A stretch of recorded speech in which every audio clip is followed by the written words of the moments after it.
Capítulo quinto. La era revolucionaria.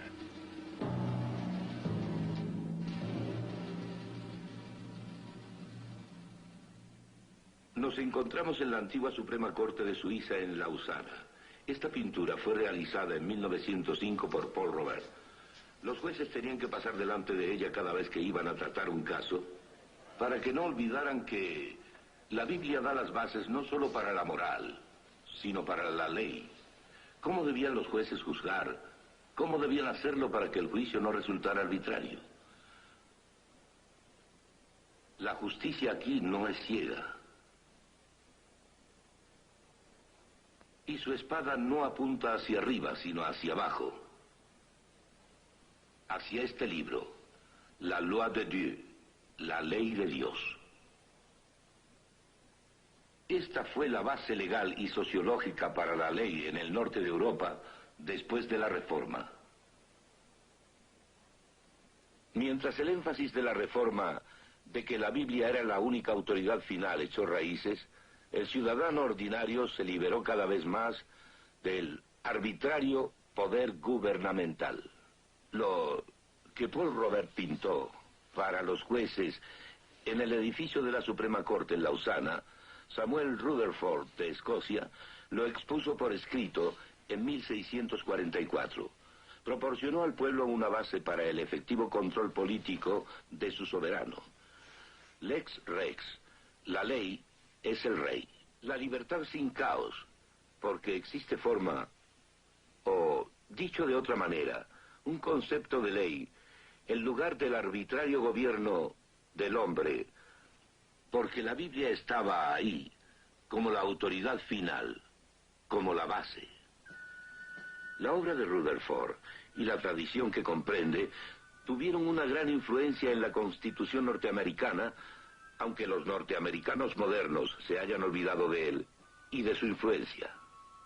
John Witherspoon, presidente de la Universidad de Princeton, miembro del Congreso Continental y uno de los signatarios de la Declaración de Independencia, siguió la Lex Rex de Samuel Rutherford fielmente.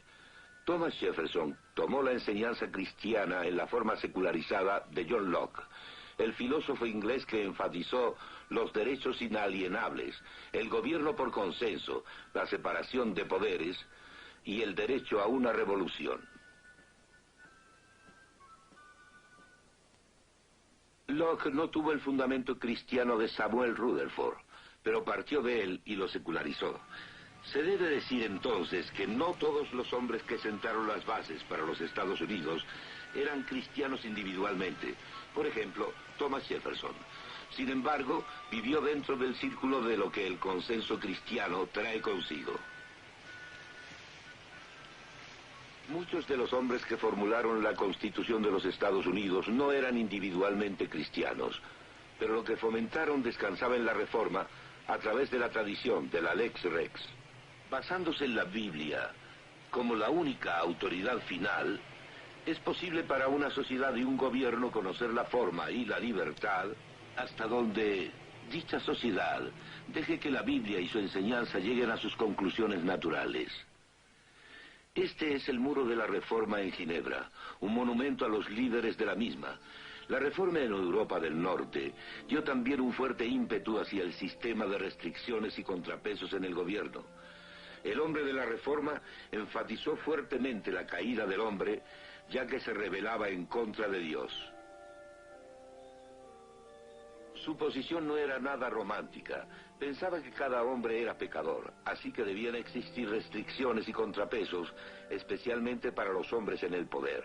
El mismo Calvino no tuvo de ningún modo la autoridad que a menudo se le atribuye, ya fuera en asuntos políticos o de la Iglesia. Su influencia fue moral e informal en contraposición a la autoridad, formalizada o institucional. Tenía que haber restricciones y contrapesos. En cada uno de los países de la Reforma, la conducta fue ligeramente diferente. Suiza fue, en especial, interesante en cuanto a esto. Los suizos han separado geográficamente las ramas de su gobierno. Los brazos legislativo y ejecutivo del gobierno están en Berna y el judicial está en Lausana. En Gran Bretaña existen las restricciones y contrapesos del rey, las dos cámaras del Parlamento y las Cortes. En los Estados Unidos la disposición es ligeramente distinta, pero el mismo principio básico. La Casa Blanca es la administración ejecutiva. El Congreso, mediante dos partes balanceadas, cubre la legislativa. Y la Suprema Corte representa la judicial. En los países de la Reforma se dio una solución al problema de forma o caos en la sociedad. En países carentes de esta base hubo un conflicto más o menos sangriento para tratar de resolver la tensión entre los ilimitados de poder y privilegio y los relativamente impotentes y faltos de privilegios grupos sociales. La Reforma no fue perfecta, no fue una edad de oro, pero en los países de la Reforma la situación fue abrumadoramente mejor. Y en el área de relaciones sociales, estos países siguen contando a la fecha todavía con ese capital. El filósofo francés Voltaire, el conocido padre de la Ilustración, y en cuyo castillo nos encontramos, escribió estas palabras después de sus años de exilio en Inglaterra. Los ingleses son el único pueblo sobre la tierra que ha sido capaz de prescribir los límites del poder de los reyes al oponérseles, y que mediante una serie de luchas ha establecido al fin ese sabio gobierno en el que el príncipe es todopoderoso para hacer el bien y al mismo tiempo se le impide obrar mal. Y el pueblo puede participar en el gobierno sin ninguna confusión. Como pueden ver, en el área de la reforma política, los resultados de la reforma son muy impresionantes. Los británicos han sido capaces de controlar a la monarquía dentro de límites legales definidos y de hacerlo deliberadamente. Los historiadores llaman a esto la Revolución Gloriosa de 1688. Durante su exilio en Inglaterra, Voltaire se impresionó fuertemente con la Revolución Gloriosa inglesa de 1688. Cuando la Revolución Francesa trató de establecer las condiciones inglesas, pero sin las bases de la Reforma, las cuales dieron libertad sin caos, empleando la base de la Ilustración humanista de Voltaire, el resultado fue un baño de sangre y un rápido derrumbe del autoritario poder de Napoleón. La Asamblea Nacional de Francia juró establecer una constitución en junio de 1789.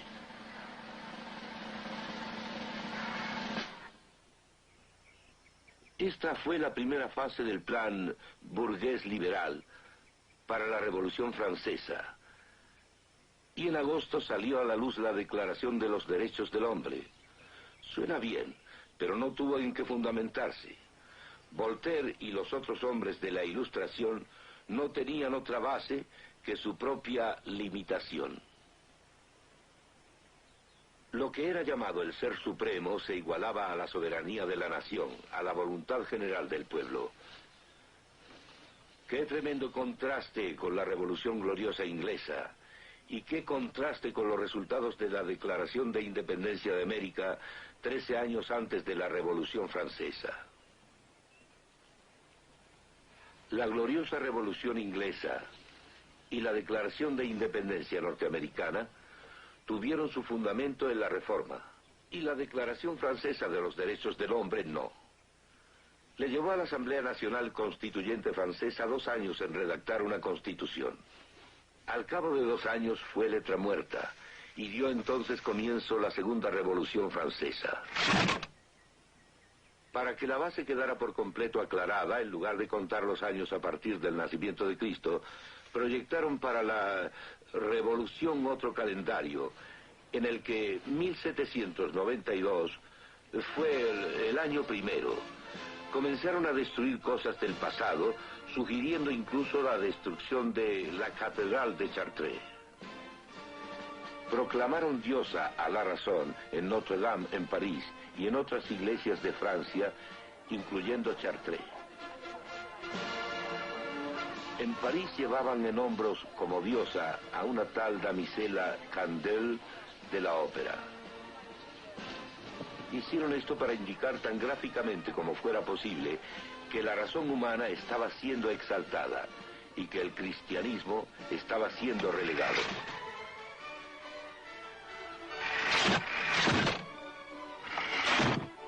Antes de que todo terminara, 40.000 personas, muchas de ellas campesinos, fueron ejecutadas por el gobierno y sus agentes.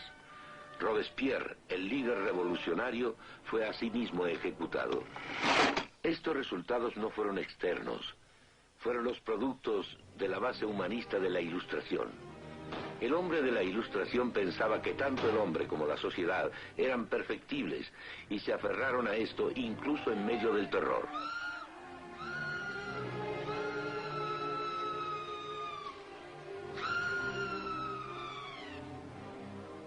Al igual que en la posterior Revolución Rusa, no hubo elección dada la base humanista. Solo era anarquía o represión. Muchas veces a la Revolución Francesa se le relaciona con la Revolución Norteamericana anterior a ella, pero en realidad esto es incorrecto. La Revolución Norteamericana está relacionada con la gloriosa Revolución Británica. Y por otra parte, en contraste, encontramos que la Revolución Francesa estuvo muy ligada a la Revolución Rusa. Y entonces, para 1799, Napoleón llegó a gobernar como élite de un solo hombre, como Lenin lo hizo después en Rusia. Admitiendo así las influencias locales, parecería que la mayoría de los cambios revolucionarios acontecidos en el sur de Europa se produjeron al copiar esos cambios que la Reforma produjo en el área de la libertad en el norte de Europa, aunque los distorsionaron en algunas partes. Cuando pensamos en la Reforma y lo que trajo consigo en el norte de Europa mediante un giro natural, y también al pensar en lo que se produjo al tomar prestado del sur de Europa, surge un gigantesco contraste respecto a lo que los países comunistas han producido y continúan produciendo. Los comunistas marxistas-leninistas difícilmente pueden defender su caso, ya que solo han llegado al poder y continuado en el mismo mediante una base materialista que ha conducido a la represión. No olviden que no fueron Lenin, Trotsky, Marx ni Stalin quienes hicieron el llamado a la libertad en Rusia. El llamado fue hecho por el príncipe Jorge Lvov como primer ministro y después por Alejandro Kerensky, reformador social pero no leninista, en la Revolución de Febrero.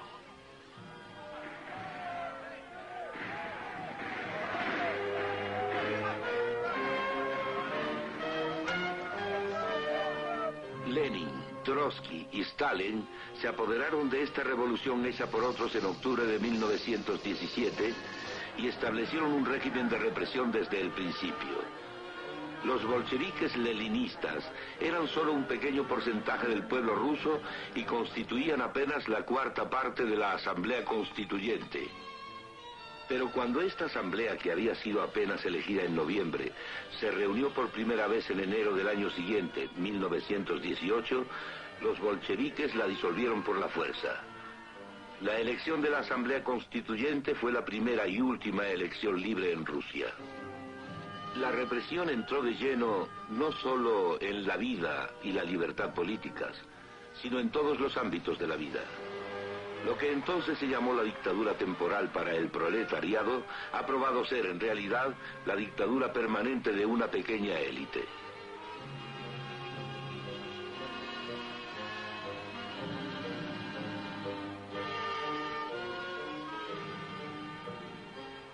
El comunismo tiene que funcionar con base en la interna represión.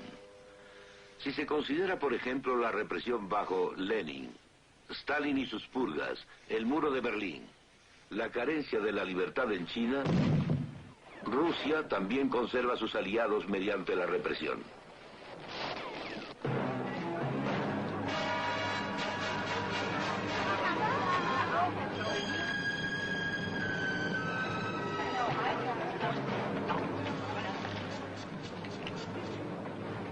En Checoslovaquia la represión no terminó con los tanques.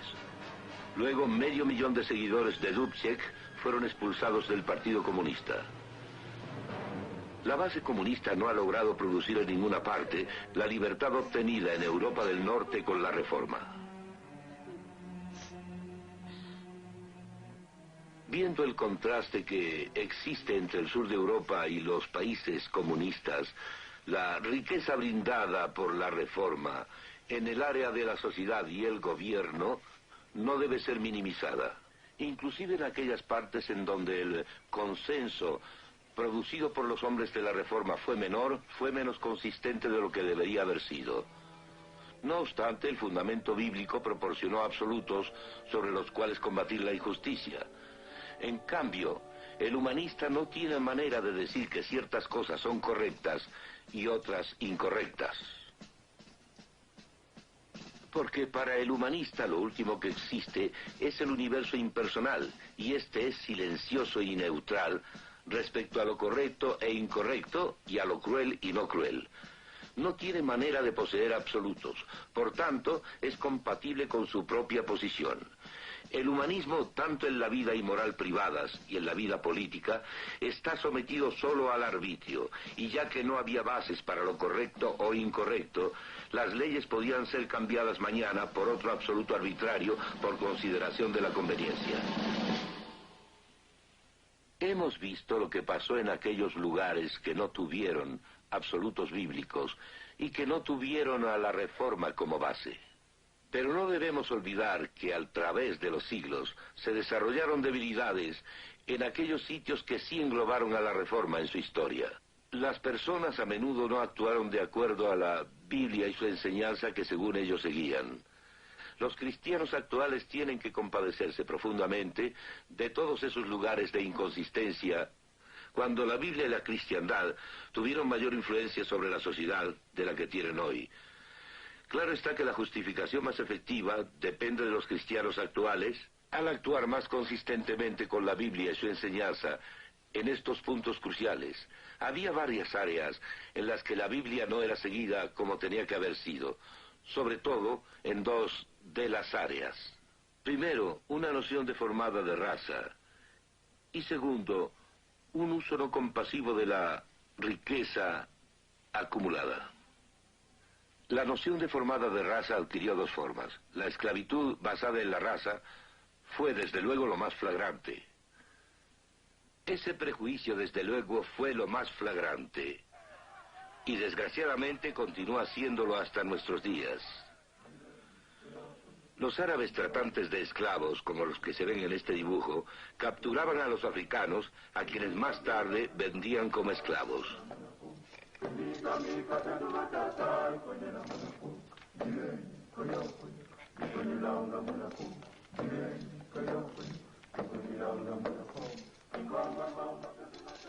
Muchos ingleses, europeos y americanos se entregaron a la arbitraria ficción de que el hombre negro no era una persona y podía, por tanto, ser tratado como cosa.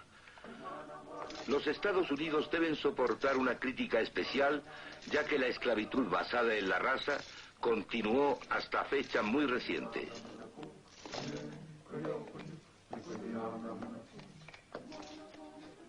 No podemos pasar por alto las condiciones que existieron en esos barcos de esclavos, en los que miles murieron cruzando los mares, ni tampoco el trato que esos esclavos recibían a menudo.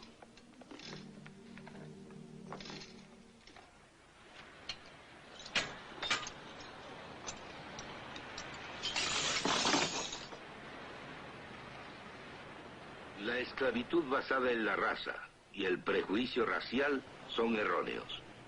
Debemos reconocer que ambos estuvieron presentes cuando los cristianos tuvieron mucha más influencia en el consenso de la que hoy tienen.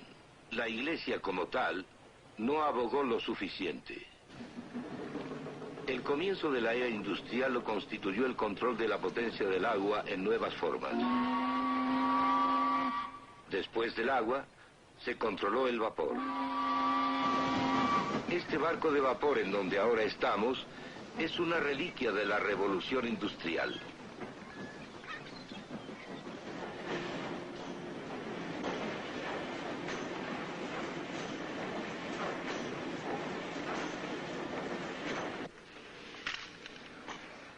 Esta era perteneció a los inventores y a los ingenieros. La industrialización produjo un flujo continuo de mejores cosas. Por ejemplo, mejor cerámica para la mesa del labrador y una constante corriente de más bienes para todos. Si la industrialización hubiese sido acompañada por un uso compasivo de la riqueza acumulada y un énfasis en la dignidad de cada hombre individual, ambas ideas enfatizadas en el Antiguo y en el Nuevo Testamento, la revolución industrial hubiera sido sin duda para bien. Desafortunadamente, no se habló a menudo sobre estos dos puntos cruciales. Hubo actos de caridad individual, ayuda a los pobres, pero la Iglesia simplemente guardaba silencio respecto al mandato de la Biblia del uso compasivo de la riqueza, tanto en Inglaterra como en otros países.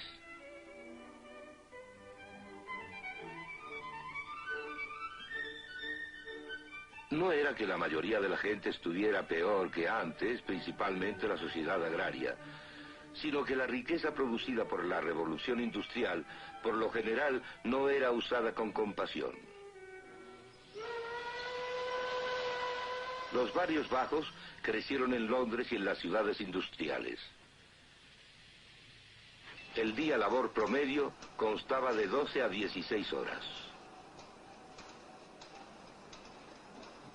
Las mujeres y niños eran especialmente explotados. La razón principal por la que la Iglesia debía haber hablado sobre estos temas con resolución y claridad es que la Biblia así lo manda. Si la Iglesia hubiese hablado con claridad contra el uso cruel de la riqueza como una clase de supervivencia del más apto, tal vez este concepto no hubiera sido aceptado de inmediato cuando fue establecido por una ciencia secularizada. Muy a menudo la Iglesia no se pronunció claramente contra el utilitarismo, que enseña que la medida de toda cuestión ética se reduce a su utilidad. Para mantenerlo balanceado, debe decirse que había muchas fuerzas no cristianas trabajando, y que muchos que se llamaron a sí mismos cristianos no lo eran en el aspecto bíblico. Se acostumbraba portar el nombre y guardar las apariencias. Fue la Iglesia, como tal, la que no adquirió una clara posición oral cuando tuvo la voz para hacerlo. En lo individual fueron muchos los cristianos que lucharon por la verdadera enseñanza cristiana, que tenía que acompañar al consenso cristiano, y su intervención fue vital y decisiva en la batalla contra estos abusos. La Biblia expone que tendría que haber un resultado en estas áreas con la predicación del Evangelio. Se levantaron muchas voces y se ofrecieron vidas para ilustrarlo.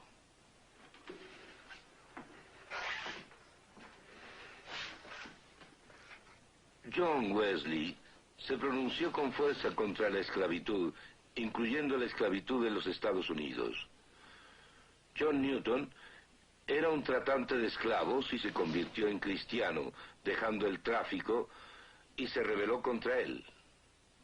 Thomas Clarkson se pronunció en contra de la esclavitud, y William Wilberforce, siguiendo el ejemplo de Clarkson, siguió luchando en contra de la esclavitud y por el reconocimiento básico de la humanidad del hombre negro, según Dios. Wilberforce, el cristiano, y en verdad un buen cristiano, fue la abrumadora y extraordinaria voz en Inglaterra contra el tráfico de esclavos. El tráfico de esclavos se prohibió en Inglaterra en 1807, y cuando Wilberforce yacía agonizante en 1833, la esclavitud misma fue abolida en Inglaterra. Desearía que hubiese habido alguien en los Estados Unidos tan congruente con los principios cristianos ya en el año de 1833 y con tanto ascendente como Wilberforce. Un hombre que hubiese podido lograr el mismo resultado en los Estados Unidos. En Gran Bretaña, John Howard, amigo de John Wesley, trabajó sin descanso por una reforma en las prisiones. Elizabeth Fry, una cuáquera, mostró una profunda y práctica compasión por los prisioneros de la cárcel de Newgate. Lord Shaftesbury, como cristiano, luchó una y otra vez en contra de la explotación de los niños en las fábricas. Las prédicas de George Whitefield y John Wesley revivieron el cristianismo bíblico en Gran Bretaña. Esto tuvo un gran impacto en las bases que inspiraron la educación política y la reforma económica. Cabe decir que es de considerarse que, sin esta influencia, Inglaterra no hubiera podido escapar de su versión de la Revolución Francesa. La reforma no proporcionó la perfección, pero gradualmente y en base a su retorno a la Biblia y su enseñanza, sí se produjo un único mejoramiento, una vasta y tremenda libertad en una sociedad sin caos. Los absolutos bíblicos proporcionaron una base para el consenso de valores, y dentro de esto podía haber esta tremenda libertad sin que estas libertades condujeran al caos. La enseñanza bíblica mostró que había algo por lo que la sociedad y el Estado podían ser juzgados, a saber, los absolutos bíblicos. El hombrecillo, el ciudadano ordinario, con una Biblia en sus manos podía levantarse y decir que la mayoría estaba equivocada. Así, en el grado en el que las enseñanzas bíblicas se practicaron, el despotismo del voto del 51%, el despotismo de un individuo o el despotismo de un grupo podía ser controlado. La base por la que puede haber esta tremenda libertad sin caos es el hecho de que la Biblia brinda una base para la ley.